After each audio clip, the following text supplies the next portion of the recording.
Hey everybody, welcome back to another episode of Coffee with Chuck. It's June, summer's in full swing. Today is the first day of summer officially, Yeah, and yeah. it's rather hot and steamy here in Raleigh. Yeah, speaking of hot and steamy, got Yeah, some what coffee. are we drinking today? So we're going someplace that we haven't been. We're going to Carborough today and enjoying some Carborough coffee roasters. This is a medium blend from Honduras. And the interesting thing about Carborough coffee is they buy their coffee direct from the farmers.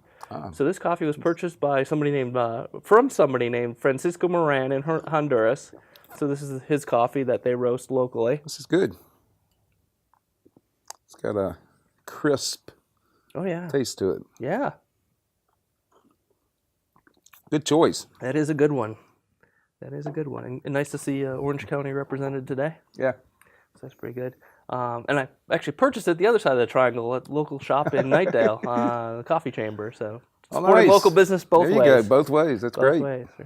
So we said it's summer. A lot of members are out People doing are household traveling, projects, shopping, they're traveling. taking vacations. So they're spending a lot. Yeah, we hope they're using our debit and credit cards as they're traveling all summer. Absolutely. But it's also a time where people try to take advantage of that. That is a fact. So we're going to talk about a few things related to fraud and ID theft for this segment. The first one is what's called ATM skimming. If you're wondering what skimming means, it means some crook has put a device over the card reader in an ATM that looks like it's a real part of the ATM. So when a member inserts their card, it actually reads card information and transmits it to the crook, who will then produce a counterfeit card and go try to use it at another ATM somewhere. And so it's important as members are using ATMs to make sure nothing about that machine looks suspicious, that the card reader doesn't look like it's about to fall off, and that there isn't, usually they'll also affix a camera somewhere outside of the ATM to actually watch the numbers that the member enters into the machine. Because they need both. They need the magstripe data and that PIN to make And that so work. we have employees that monitor our machines regularly to make sure there are any skimmers on it. But if a member does see one, it certainly if it's our machines thinks it's suspicious, let us know, call the police. If it's at another institution, call the police and let them know that you may have found a machine that is trying to steal card information. And just be aware of your surroundings. Yep. You know, monitor that PIN pad, make sure nobody can see that. Yep. That's good. So, yeah, but that's an emerging area of fraud that's it's hard to defeat. that's good. And it's good that our members are on the lookout for things that look out of the ordinary. I actually got a message last night from Arlene, who heads up our risk management department, and she got a report from a member who was using an ATM, and someone approached her to ask them to swipe them into the building. Could have been nothing. Could have just been they didn't have their card with them and needed to use a PTM. But she said they offered them money to go in, which really raised the red flags. That's suspicious. So the member reported it, drove off. Oh, wow. But it's good that people are on the lookout for suspicious behavior. If something looks out of the ordinary, go ahead and report that. Yep. Go ahead and report that. Smart thing to do. So we tell people to kind of watch out for themselves, and we do a lot to protect our members. But there are things that we provide, tools, resources that members can take advantage of to keep themselves a little bit safer while they're doing transactions. So inside of our digital banking system, members can set up all kinds of alerts on their accounts. So, for example, I have alerts set up where if my checking account falls below a certain balance, I get a text message that lets me know that it's reached a certain level. I have transaction alerts that'll alert me will let me know a transaction's been posted over, say, $100. So I can see its transactions are happening. If I see one that's not mine, it's like, uh-oh, is fraud hitting my account?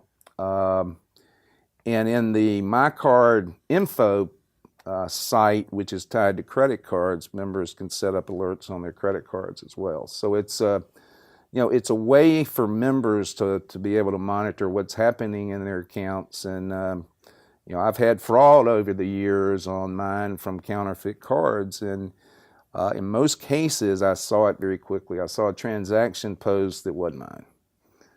And that's when I can call Coastal, and Coastal can block the card, reissue it, and problem fixed. But it's a lot of that going on, and so we do have a number of tools members can use to stay in touch with what's going on with their accounts.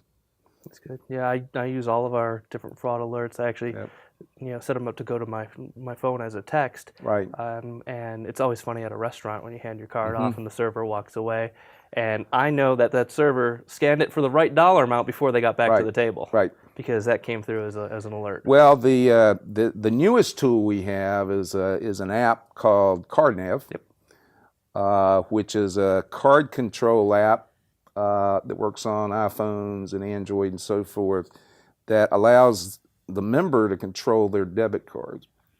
Now I have 2 or 3 debit cards with different accounts, and I can turn those cards off if I know I'm not going to be using them for the next day, next week. And so if somebody tries to use a counterfeit card with that card number, it's going to get blocked and won't get authorized.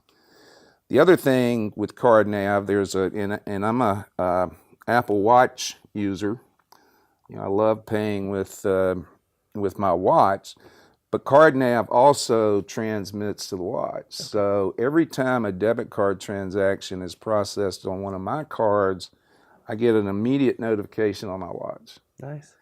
And about a year ago, I was getting ready to come to work one morning, and my watch was laying on the counter. It lit up, and it told me that there was a transaction that had just posted in Florida. And I'm like, wait a minute, I'm standing in Raleigh.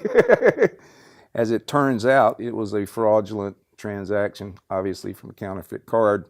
When I got to work, I saw our card folks said, turn the card off. And so it prevented any more bad transactions on my account, but equally important, it prevented any fraud losses for Coastal.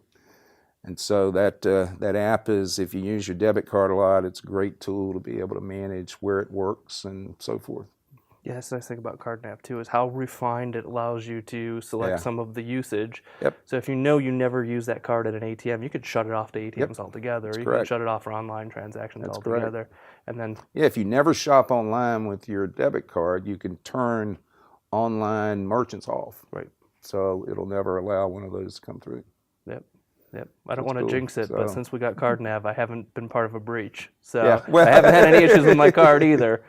So I'm pretty happy. Fingers crossed. Yeah. Very good. So let's shift gears a little bit, because fraud is obviously one concern that we have, and that's probably the more prevalent thing, where somebody steals a bit of information and uses it to do fraudulent transactions. But there's a bigger issue that we're always working to combat, which is ID theft. Identity theft. And identity theft became a much bigger issue after the Equifax breach, which was, 12 or 18 months ago. There's information about each of us, name, address, in most cases now Social Security number, personally identifying information on each of us is now generally available on the dark web. In a place in the internet where the crooks can go buy this data in the attempt to essentially defraud somebody. And so what's happening increasingly is somebody will get enough information about me that's been exposed through various breaches, and, for example, try to apply for a loan, with the proceeds going to wherever the crook has got an account.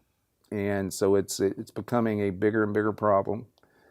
What I've done, and what we recommend that members do, if you're not applying for credit all the time, you can go to the credit bureaus and actually freeze your credit report, freeze your credit account. And so when a crook tries to, or the institution goes to get the credit report on me, where the crook is requesting it, it's blocked. And so typically the lender's not going to approve that loan. So it's probably the biggest offense members can do is block their credit reports. There are a variety of ID monitoring services available, and I've got several of those which will give me an alert if something happens, particularly in my credit file, that there's been a change or something that probably wasn't initiated by me.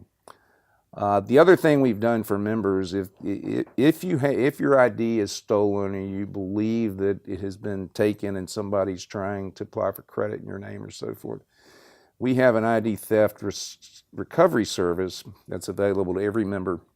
There's information on our website, but essentially the company we work with will designate an agent that works with a member to try to fix all the damage that may have been done to that person's credit and so on and so forth.